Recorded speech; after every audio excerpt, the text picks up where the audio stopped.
Awal mula peradaban di Pulau Sulawesi sudah tertulis jelas dalam manuskrip kuno suku Bugis yang disebut Surek Lagaligo.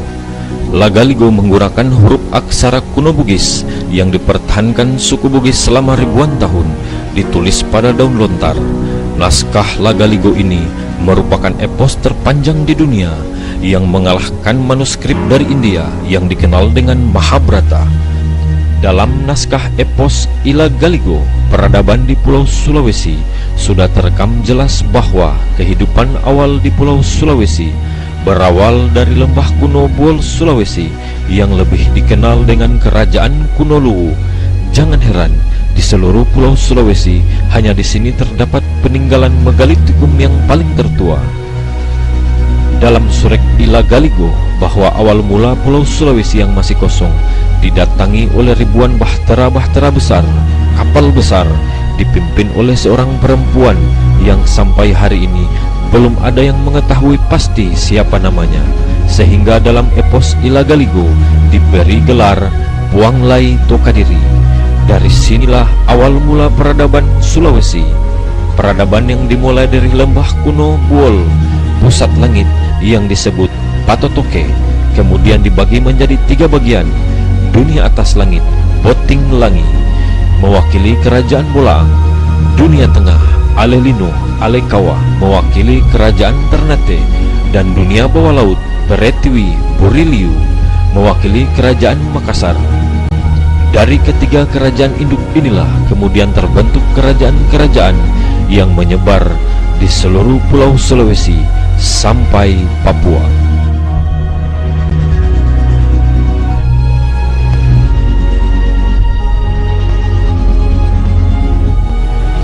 Kerajaan Bolaang. Dahulu kala di semenanjung utara Pulau Sulawesi terdapat salah satu kerajaan yang dikenal dengan nama Kerajaan Bolaang. Di kalangan para pelaut kuno Eropa sering disebut Kerajaan Boelang, Bolan, yang dipimpin Raja Loloda Mukoago, atau sering disebut Raja Binangkal. Raja Manado merupakan salah satu raja yang banyak dicatat dalam catatan kuno Eropa di abad ke-16. Kerajaan Bolaang di masa pemerintahan Raja Loloda Mukoago mencapai masa puncak kejayaannya. Dalam hal ekonomi, Raja Loloda dikenal sebagai raja yang kaya karena memiliki banyak pertambangan emas. Dari sisi militer, Kerajaan Bolaang dibantu armada maritim kora-kora dari Kerajaan Ternate, dan dibantu juga armada maritim kapal wakang dari Kerajaan Makassar, serta dibantu para walak-walak Minahasa. Di abad ke-16, Kerajaan Bolaang membentang luas di semenanjung utara Pulau Sulawesi, diabadikan dalam berbagai peta kuno.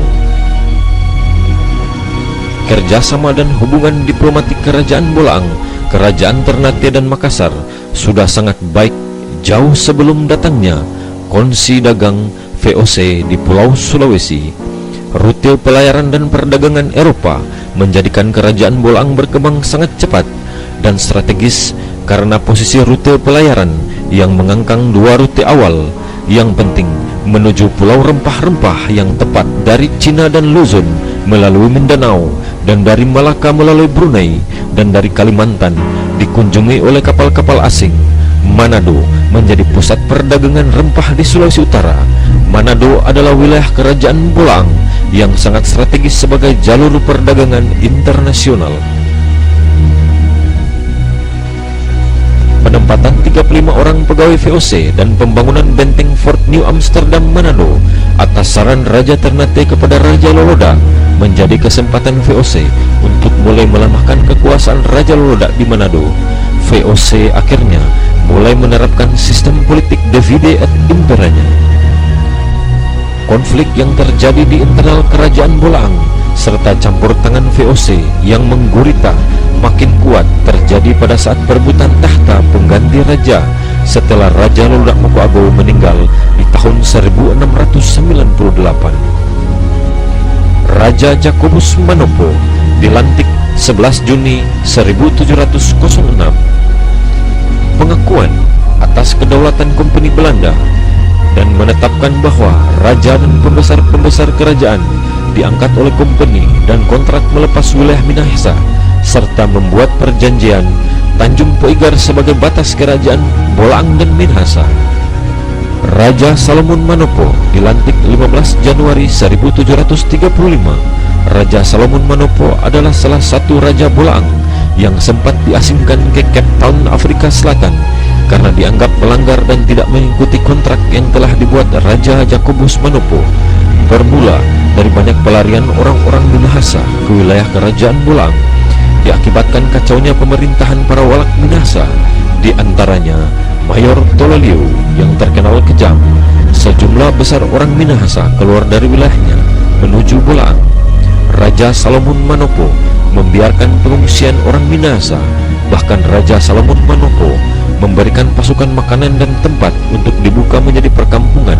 Antara lain yang bertahan sampai sekarang adalah Desa Mariri dan Popo. Tindakan Raja Salomon adalah bagian strategi menuntut untuk mengembalikan wilayah Minahasanya ke kerajaannya.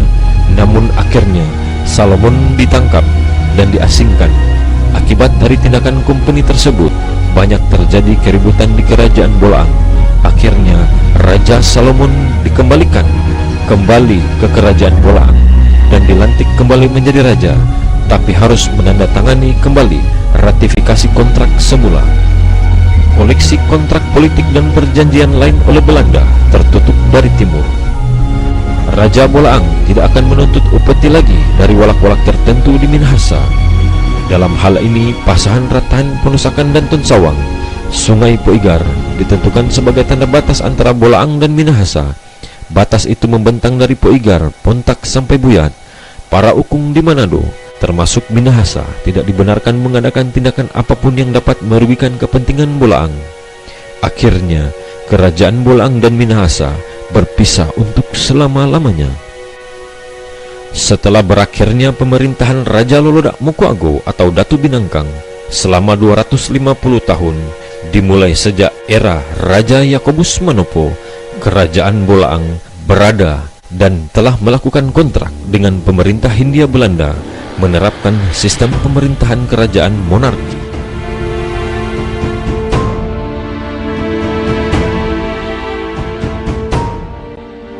Riwayat nama-nama Raja Bolaang Mongondo sebelum kontrak dengan pemerintah Hindia Belanda: Punuk Mokodorodo, Punuk Yayu Bangkai, Punuk Damopuli, Punuk Busisi, Punuk Makalalo, Punuk Mokodompi, Punuk Mokoago, Punuk Tadohe, dan terakhir Raja Loloda Mokoago.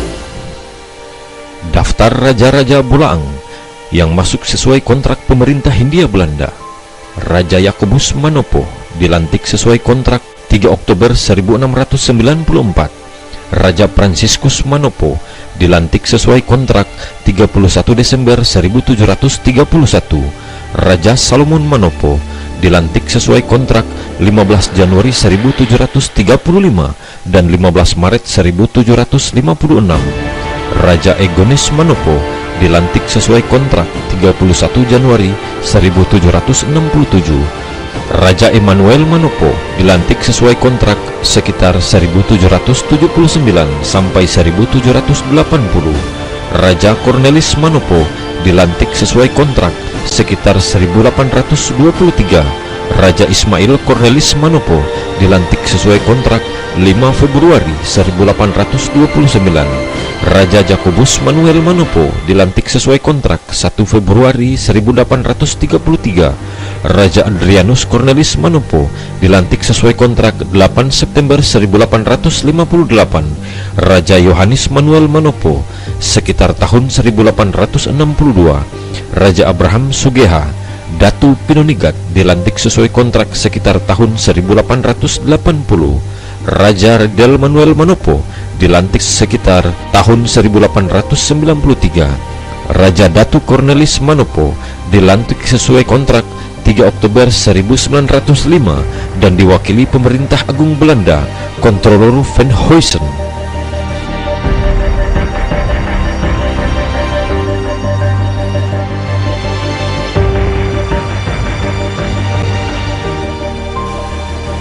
Negeri Mokapog. Mokapog atau Mokapugu adalah nama sebuah negeri lama di semenanjung utara Pulau Sulawesi, sebuah kerajaan berdaulat dan berpemerintahan sendiri yang eksis di daerah ini sampai dengan kurang lebih 4 abad yang lalu. Mokapog merupakan negeri induk yang berdekatan dengan Kerajaan Bolaang yang di kemudian hari berkembang menjadi 4 kerajaan. Kerajaan Bolang Uki berkedudukan di Walugu Molibagu. Kerajaan Bintauna beberapa kali berpindah ibu kota antara lain Panayo, Minanga, dan Pimpi. Kerajaan Bolangitang berkedudukan di Bolangitang. Kerajaan Kaidipang berkedudukan di Buloko.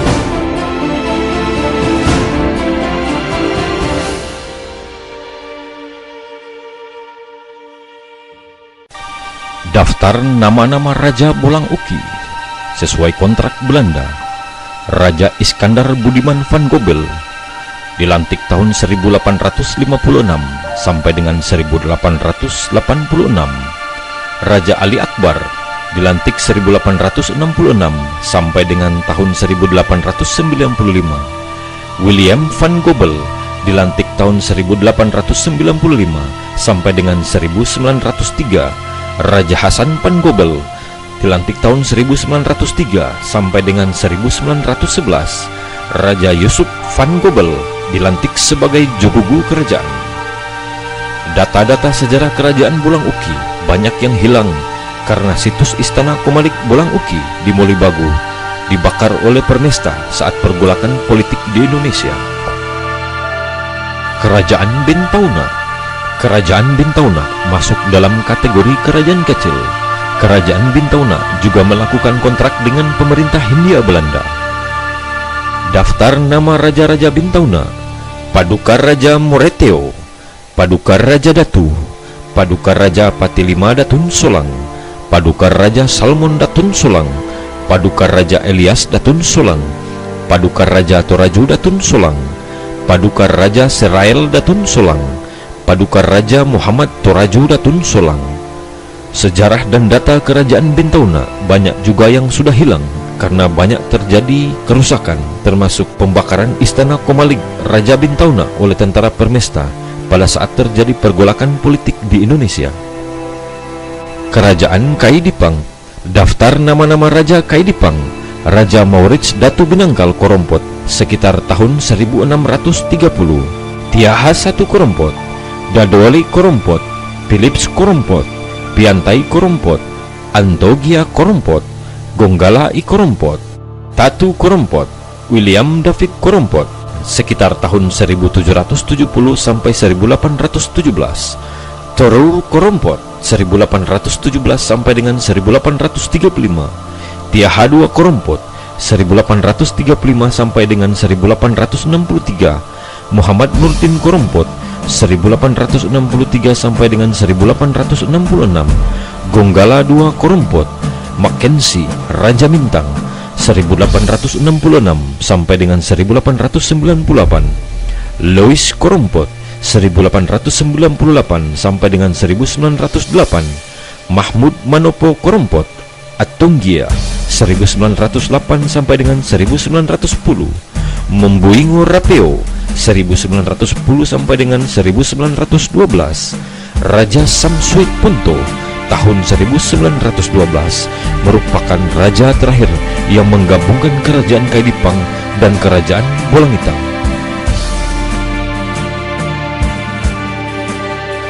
Daftar nama-nama Raja Bolangitang. Raja Salmon Muda Ponto menjadi raja pertama dari kerajaan Bolangitang yang dilantik pada kontrak 21 November 1793. Israel Ponto tahun 1863 sampai dengan tahun 1880. Togupat Ponto yang hanya memerintah sekitar 8 bulan sekitar tahun 1880. Sweet Ponto tahun 1882 sampai dengan tahun 1883.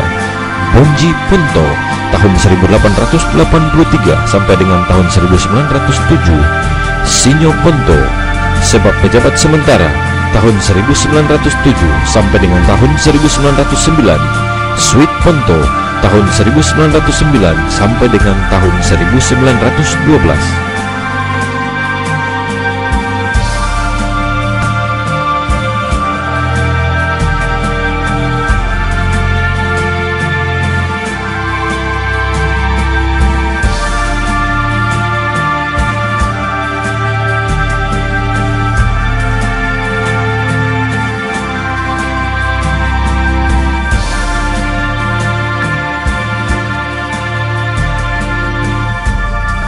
Perubahan politik di Indonesia pada tahun 1950 membawa dampak perubahan pemerintahan Swapraja di Bolang Mongondo Raya, hingga pada akhirnya pemerintah Republik Indonesia di Jakarta mengeluarkan Undang-Undang Nomor 24 tanggal 23 Maret 1954 tentang lahirnya Kabupaten Daerah Tingkat 2 Bolaang Mongondo.